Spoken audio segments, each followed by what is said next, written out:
the charming tide. The ones that turned a little garage startup into a company more valuable than Exxon, a brand more beloved than any other.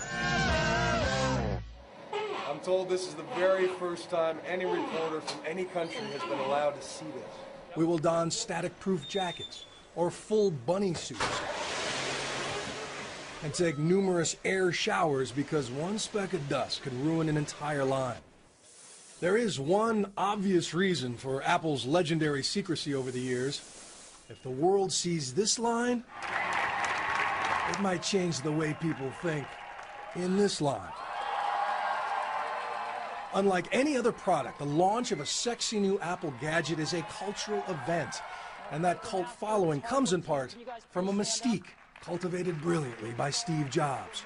It's really extraordinary, and I urge you to get your hands on one and see for yourself. I'll admit, I'm among the millions who bought into the idea that these are not just dependable appliances, they are works of art, carefully wrapped in pristine boxes, lovingly sold in museum-like stores. I don't know about you, but when I'm enjoying a delicious steak, knowing where it came from changes the experience. So how many steps are there? Around 141. 141 steps. But it is time now to think different about Apple. Because here it is. This is where your iPhone was born, and these are the people who brought it to life. My name is Bill. Nice to meet you.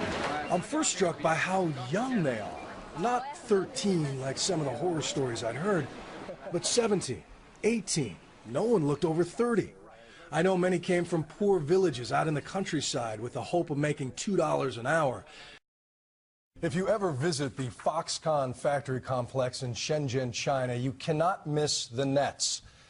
And it is hard to get them out of your mind when you leave. They are there to keep the people who build products for Apple or Dell or Nintendo from taking a deadly leap off a factory roof.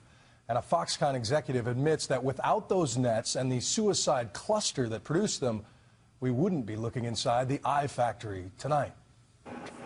The suicide nets went up in the spring of 2010 when 9 Foxconn workers jumped to their desks in the span of 3 months. A total of 18 employees took their own lives or tried to in recent years, and given the company's massive size, Foxconn's suicide rate is actually well below China's national average. One reason, Louis Wu, our executive host, said it took several months and several suicides before Foxconn and Apple were shaken into action. At the beginning is that we see a few suicides, but we didn't really see that there is a cluster effect right? Until I think either the 5th or the 6th one.